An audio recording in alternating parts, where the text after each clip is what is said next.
नमस्कार दोस्तों, stock market studies में फिर से एक बार आपको बहुत-बहुत स्वागत है। तो आज मैं डिस्कशन करूँगा कुछ इम्पोर्टेंस कंपनी के अपडेट के बारे में और जितने सारे कंपनीज़ के बारे में डिस्कशन करूँगा, वो सारे कंपनीज़ के टेक्निकली चार्ट पैटर्न्स भी दिखाऊँगा और इस टेक्निकली चार्ट पैटर्न के माध्यम से आपको समझ में आएगा किसी भी कंपनीज़ के ऊपर अगर स्विंग ट्रेडिंग बनता है, तो वो किस लेवल में बनते हैं और कहाँ तक टारगेट हो सकता है। तो सब कुछ मैं डिस्कशन आपके साथ करूंगा, तो वीडियो को लास्ट तक देखिए और अभी तक अपने चैनल को सब्सक्राइब नहीं किया तो जरूर कर लीजिएगा कंटिन्यूसली इन्फॉर्मेशन और अपडेट्स पाने के लिए। तो सबसे पहले मैं जिस कंपनी के बारे में डिस्कशन करूँ उसका नाम है दीपक नाइट्रेट। तो दीपक नाइट्रेट आप सभी जानते हैं इंडिया की एक एक केमिकल सेक्टर में एक लीजेंड कंपनी है, क्योंकि इस कंपनी के बारे में मैं बहुत पॉजिटिव इसीलिए हूँ क्योंकि दीपक नाइट्रेट इसका जो एक मोनोपोली बिजनेस है वो है सोडियम नाइट्रेट। तो सोडियम नाइट्रेट के ऊपर कंपनी ऑलमोस्ट 75% मार्केट शेयर अकेला लेकर बैठे हुए हैं। तो इसका मतलब इंडिया में जितने सारे सोडियम नाइट्रेट बनाने वाला कंपनीज है उनमें से दीपक नाइट्रेट के पास ही ज्यादा से ज्यादा मार्केट शेयर है और बाकी 25% अलग कंपनी बनाते हैं। तो इस कंपनी के ऊपर यही खासियत होने के कारण कंपनी के ऊपर आज तक कंपनी जो प्रॉफिट रेशियो जनरेट कर रहा है वो एक अच्छा खासा लेवल्स में है। फिर भी कुछ टाइम ऑफ पीरियड में देखा जाए तो लास्ट कुछ क्वार्टर्स में कंपनी के ऊपर थोड़ा सा मतलब प्रेशर में देखने को मिला है। उसके पीछे कारण कौन सा है? उसके पीछे कारण यही है, कंपनी स्पेशलिटी केमिकल्स के ऊपर काम करते हैं। तो फार्मास्यूटिकल प्रोडक्ट फैसिलिटीज केमिकल्स के प्रोडक्ट के ऊपर जो मार्केट में जो डिमांड है वो धीरे धीरे करके कम हुआ है। तो डिमांड कम होने के कारण कंपनी के ऊपर प्रेशर देखने को मिला। अभी कंपनी का मार्केट कैप के हिसाब से देखें तो कंपनी अच्छा कंपनी है और बड़े कंपनी भी बन रहा है। उसके साथ साथ कंपनी का पी रेशियो 39 के आसपास है। और एक चीज मैं आपको बता दूं, कंपनी का जो यहाँ पे देख सकते हैं इंटरेस्ट कवरेज जितना ज्यादा होगा उतना ही खास होगा। अभी इंटरेस्ट कवरेज मतलब कंपनी देखिए मान के चलिए जितना प्रॉफिट कर रहा है, जितना अर्निंग कर रहा है, उस अर्निंग से कंपनी को कितना इंटरेस्ट पेमेंट करना पड़ रहा है। तो अर्निंग करने के बाद जितना इंटरेस्ट पेमेंट करेंगे, जितने इंटरेस्ट कवरेज करेंगे वो उत करने के बाद हाथ में जो पैसा पड़े रहेंगे, उस परसेंटेज अगर ज़्यादा हो तो कंपनी को एक प्लस पॉइंट के हिसाब से सोचना चाहिए, देखना चाहिए। तो यहाँ पे तो बहुत शानदार देखने को मिला। उसके साथ साथ कंपनी का पैग रेशियो भी बहुत कम हो चुके हैं और कंपनी का क्विक रेशियो भी शानदार देखने को मिला। तो जब हर पैरामीटर्स पॉजिटिव में है तो उस कंपनी के ऊपर टेंशन करने का जरूरत नहीं है। आरओसी आरओई EBITDA मार्जिन सब कुछ बेस्ट लेवल में देखने को मिला। साथ ही साथ आप इस कंपनी का लास्ट कुछ क्वार्टर्स के डिटेल्स देखेंगे तो देखिए सेल्स में क्या हुआ, पिछले क्वार्टर की तुलना से कंपनी का सेल्स डाउन हो गया और इसके पीछे कारण तो मैं आपको बता ही चुका हूँ। और कंपनी का सेल्स कम होने के बाद देखिए कंपनी का नेट प्रॉफिट भी यहाँ पे कम हुआ है। तो यहाँ पे एक मतलब पॉइंट ऑफ व्यू से मैं एक ही बात कहूंगा, सेल्स प्रॉफिट एक बार कम हुआ, कुछ क्वार्टर्स में कम हुआ, इसका मतलब कंपनी खत्म हो गया, ऐसे बिल्कुल मत सोचना। हम लोगों को गलती यहीं पे होते हैं। सही कंपनी के ऊपर सही दिशा में सोचना चाहिए। वॉरेन बफेट जी ने एक बात कहा है, अगर कंपनी सही दिशा में चल रहा है, सब कुछ ठीक है, अगर एक दो क्वार्टर में खराब परफॉर्मेंस होने के कारण शेयर में करेक्शन हुआ तो यही आपको बेस्ट अपॉर्चुनिटी दे रहा है कंपनी के ऊपर निवेश करने के लिए। तो इसीलिए शायद इंस्टीट्यूशन देखिए खुद का स्टेक धीरे धीरे करके इंक्रीज किया। डीएस ने क्या किया, खुद का स्टेक इंक्रीज किया। प्रोमोटर ने खुद का स्टेक बढ़ा दिया। और गलती का कौन किया? पब्लिक ने किया, छोटा मोटा स्टेक बेचा। एफआईएस ने भी देखिए माल उठाना स्टार्ट कर दिया। तो जब हर कोई व्यक्ति माल उठाना स्टार्ट कर रहा है तो उस कंपनी के ऊपर तो एक पॉजिटिविटी बनता है। उसके साथ साथ एक चीज ध्यान से देखना है इस चीज को, लास्ट कुछ डेज में, लास्ट कुछ डेज मतलब लास्ट कुछ मंथ्स के डेज में कंटिन्यूअसली बाइंग जो हो रहा है वो भी कितना 70-80%, जो एक हाई डिलीवरी माना जाता है। तो हाई डिलीवरी कंपनी के ऊपर यहाँ पे देखने को मिला। तो क्यों डिलीवरी उठाया जा रहा है, आप यहाँ पे चार्ट पैटर्न में आपको समझ में आ जाएगा।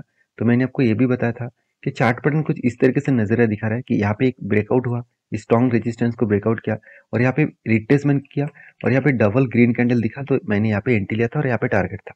नेक्स्ट एंट्री कहाँ पे मैंने आपको बताया था, नेक्स्ट एंट्री फिर से यहाँ पे रेजिस्टेंस को वो फेस करेगा, फिर से अगर कोई भी ग्रीन कैंडल दिखे तो यहाँ पे एंट्री बनेगा।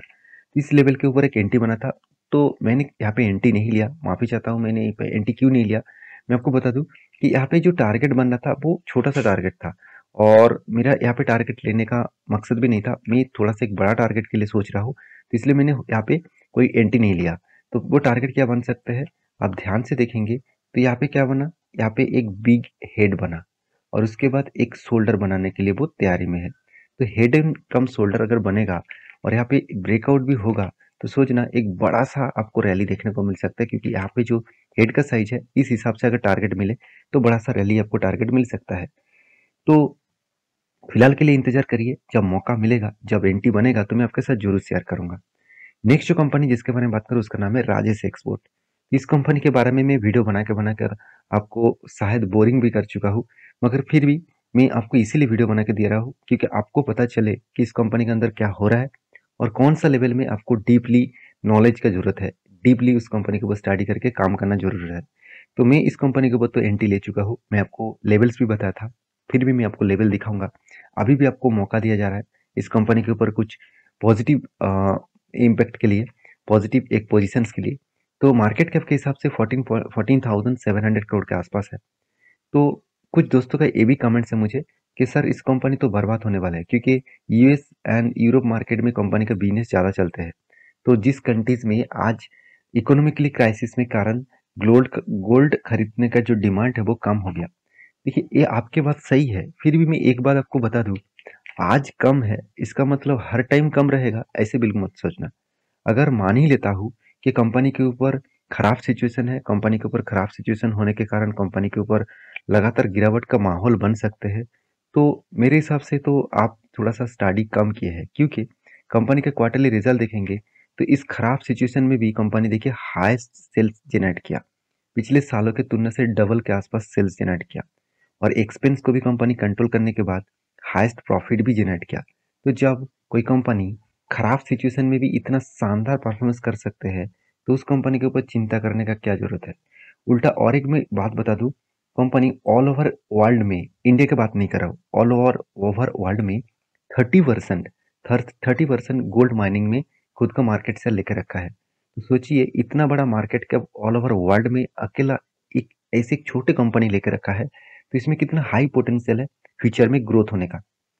देखिए जब स्टॉक मार्केट के मतलब इक्विटी मार्केट का ग्रोथ होता है, तब गोल्ड मतलब जो कमोडिटी मार्केट है उसके ऊपर थोड़ा सा प्रेशर बनता है। आप ध्यान से देखेंगे कोविड के टाइम में इक्विटी मार्केट गिर रहा था, उस टाइम गोल्ड का मार्केट तेजी से ऊपर जा रहा था। तो यही होता है। तो मार्केट के scenario wise wise commodity market का चेंजिंग देखने को मिलता है, और इसका जो प्रोडक्ट है वो टोटली कमोडिटी के ऊपर है। तो ओवरऑल इस कंपनी के में दो चीज मुझे अच्छा लगा। पहली तो रिजर्व 2000 करोड़ था, वो बढ़ के हो चुके 14,000 करोड़। बोरिंग 2700 करोड़ था, वो बढ़ के हो चुके 700 करोड़। तो फिगर देखिए और चेंजिंग देखिए किस तरीके से कंपनी मैनेजमेंट ने इसको चेंज किया। और फिक्स एसेट भी देखिए, सिर्फ 69 करोड़ था 10 साल पहले, आज कितना है 2000 करोड़ के आसपास है। और कंपनी इस बार प्रोजेक्ट के लिए खुद का पैसा भी लगा के रखा 38 करोड़ के आसपास, जो पैसा डायरेक्टली नेक्स्ट ईयर में फिक्स एसेट के साथ ऐड हो जाएगा। तो सारे पॉइंट्स कंपनी के फ्लेवर में है, तो इसलिए इंस्टीट्यूशन भी इसके ऊपर टिके हुए हैं। तो आपको, मुझे नहीं लगता आपको इस कंपनी के ऊपर नेगेटिवली कुछ सोचना चाहिए। बाकी देखिए आपके राय है, ये आप सोच भी सकते हैं, आप नेगेटिव इशू दिखा भी सकते हैं, आप मुझे कमेंट भी कर सकते हैं। हर टाइम आप कमेंट करते ही रह जाएंगे अगर आप हमेशा कुछ अलग तरीके से ना सोचे तो। देखिए मैं कोई आपको यहाँ पे रिकमेंडेशन नहीं कर रहा हूँ कि आपको बाई करना ही है तो करिए, ऐसे मैं आपको कोई रिकमेंडेशन नहीं कर रहा हूँ, क्योंकि मेरा कोई रिकमेंडेशन करने का वीडियोस नहीं होता है।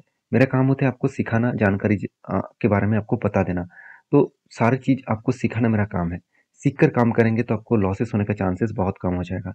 अगर ना सीख कर किसी के टिप्स लेकर किसी की बात सुनकर काम करेंगे तो आप बहुत बुरी तरीके से फंस सकते हैं और आपका कैपिटल भी टोटली जीरो हो सकते हैं। तो इस कंपनी के में दो पॉइंट्स मुझे बहुत अच्छा लगा। पहली तो शेयर कैप मतलब शेयर होल्डिंग के बारे में बात करूँ, तो म्यूचुअल फंड ने कंटिन्यूसली इसके ऊपर बाइंग किया, और बाइंग का जो लेवल्स है वो कंटिन्यूसली यहाँ पे बाइंग ट्रेंड देखने को मिला। और मेरे हिसाब से इस कंपनी के जो चार्ट पैटर्न्स है वो ध्यान से देखिएगा, कुछ चार्ट पैटर्न इस तरीके से बना। तो मैंने इस तरीके से चार्ट पैटर्न में बहुत बार एंट्री ले चुका हूँ। यहाँ पे देखिए फर्स्ट टाइम यहाँ पे, और वो भी कब 2017 में हुआ था। तो इस लेवल में मैंने एंट्री नहीं लिया। मैंने फर्स्ट एंट्री लेना स्टार्ट किया इस कैंडल इस बार में, मतलब 2019 से। देखिए उससे पहले 1 2 3 4 और 5 बार एंट्री, सॉरी 5 बार एंट्री दे चुके हैं। और कब से लेकर एक ही रेंज के ऊपर ट्रेड कर रहे हैं, कब से लेकर 2015 से लेकर। तो सोचिए ऑलमोस्ट 7 इयर्स कंपनी एक ही रेंज में काम कर रहा है। अगर कोई लोग इन्वेस्टमेंट कर रहा है, करके रखा है, तो उसको तो पैनिक होगा ही, उसको तो यही लगेगा कि कंपनी बर्बाद हो चुकी है, कंपनी अब नहीं भागेगा। ये तो जरूर लगेगा, मेरे हिसाब से जरूर लगेगा, क्योंकि 7 साल कोई कंपनी अगर आपको कुछ भी परफॉर्मेंस ना दे, 7 साल नहीं, 7 साल नहीं और भी ज़्यादा होगा, 8 साल होगा। 8 साल कंपनी अगर कुछ भी परफॉर्मेंस ना दे तो आपको तो गलत लगेगा ही उस कंपनी के ऊपर। तो अगर आप ट्रेडिंग के व्यू से वहाँ से सोच लेते हैं, तो यहाँ पे देखिए हर ट्रेड में आपको 40% का रिटर्न दिया। तो सोचिए अगर आपने उस टाइम से अगर ट्रेड लेता, 1, 2, 3, 4, 5, 6, 5 बार यहाँ पे ट्रेड बन चुके हैं, तो 5 बार 40% करके मतलब कितना होता? तो ऑलमोस्ट आपको 40 इंटू 5 तो कितना 200% का रिटर्न मिल जाता। तो यही होते हैं इन्वेस्टमेंट और स्विंग ट्रेडिंग का पावर। मैं ये नहीं कहूँगा कि आप इन्वेस्टमेंट को छोड़कर स्विंग ट्रेडिंग कर लीजिए। आप मैं जिस कंपनी के ऊपर लॉन्ग टर्म के लिए सोचता हूँ उसके ऊपर मैं ट्रेड भी करता हूँ, स्विंग ट्रेडिंग कोई भी मिले तो ट्रेड भी करता हूँ अलग तरीके से, और इन्वेस्टमेंट जितना है वो तो है ही। तो मैं दो तरीके से ही काम करता हूँ। कभी भी मौका मिले तो उस मौके को मैं कभी नहीं छोड़ता। तो मैं खूब बार बार बोल चुका हूँ, फिर से एक नया मौका यहाँ पे दे चुके हैं। कंटिन्यूसली यहाँ पे सेल ऑफ होने के बाद वही लेवल्स में आ चुके हैं। और देखिए सबसे बढ़िया मौका यही है, और भी करेक्शन हुआ, और मेरे हिसाब से जो जिस तरीके से करेक्शन हुआ है वो 444 लेवल्स तक आएगा।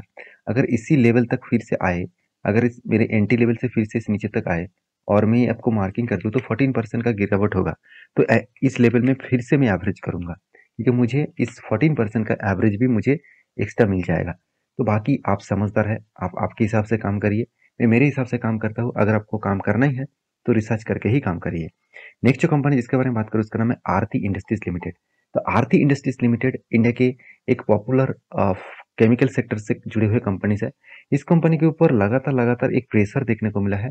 और रही बात कंपनी के परफॉर्मेंस का, कंपनी का आरओसी आरओई तो एवरेज लेवल के आसपास है, और P ratio same to same है, उतना ज़्यादा पी रेशियो भी नहीं है। कंपनी का बुक वैल्यू के आसपास ही 3 टाइम्स ऊपर कंपनी का बुक वैल्यू के ऊपर करंट प्राइस ट्रेड कर रहा है। तो कोई बात नहीं, कंपनी का वो तो परफॉर्मेंस अच्छा देखने को मिला, इनकम भी हो रहा है, कर्जा भी थोड़ा सा ज़्यादा हुआ, इसके पीछे कारण भी है। पहली बात, कंपनी का जो प्रोडक्ट है वो देख लीजिए, speciality chemicals and pharmaceuticals products. जो दोनों प्रोडक्ट का डिमांड आज मार्केट में कम हुआ है, और इस डिमांड कम होने के चलते हुए कंपनी का जो क्वार्टरली रिजल्ट है उसमें कंपनी का सेल्स इस बार लोएस्ट सेल देखने को मिला। जो पिछले सालों में भी उतना कम सेल नहीं किए थे, इस बार सबसे लोएस्ट सेल्स देखने को मिला। और इस सेल्स को मेजर करने के बाद, कंपनी का प्रॉफिट मेजर करने के बाद, कंपनी का नेट प्रॉफिट जो है वो कुछ इस तरीके से देखने को मिला। तो 136 करोड़ से कंपनी बन चुके हैं 70 करोड़। और इसी के चलते मुझे लगता है इस कंपनी के ऊपर परफॉर्मेंस थोड़ा सा वीकनेस हुआ। और कंपनी कर्जा इसीलिए लिया क्योंकि कंपनी के नेट प्रॉफिट कितना हुआ, इस बार प्रॉफिट हुआ 480 करोड़। और कंपनी के देखिए कितना कर्जा था, कंपनी का कर्जा भी है, और कंपनी ने क्या किया, उसको लाइबिलिटी भी देखिए 400 करोड़ के आसपास उसका लाइबिलिटीज भी है। तो इस चीज को आप देखेंगे तो कंपनी का 400 करोड़ के आसपास लाइबिलिटीज है, और कंपनी का प्रॉफिट है 480 करोड़ के आसपास। तो कंपनी को पैसा मिटाने के लिए तो पैसा चाहिए ना, तो इसलिए कंपनी ने कर्जा ले लिया। तो मेरे हिसाब से कंपनी के ऊपर कोई गलत तरीके से मत सोचना, कंपनी के परफॉर्मेंस अच्छा है। कंपनी के ऊपर इकोनॉमिकली क्राइसिस और देखा जाए तो सेक्टर में स्लो डाउन होने के कारण कंपनी के ऊपर गिरावट हुआ है। उससे अलावा कंपनी के ऊपर कुछ खराब परफॉर्मेंस नहीं है। तो ओवरऑल इस कंपनी के ऊपर इन्वेस्टर के बारे में बात करो तो एफआईएस डीएस पब्लिक हर किसी के पास इन्वेस्टमेंट देखने को मिलेगा। अब इस कंपनी के चार्ट पैटर्न्स के बारे में बात करूं तो ध्यान से इस चीज को देखना। तो लगातार लगातार क्या हुआ, एक सेलिंग परफॉर्मेंस देखने को मिला। टॉप लेवल से अगर देखा जाए तो कंटिन्यूसली यहाँ पे क्या हो रहा है, सेलिंग हो रहा है कंटिन्यूसली। और सेलिंग का जो परफॉर्मेंस है कुछ इस तरीके से देखने को मिला।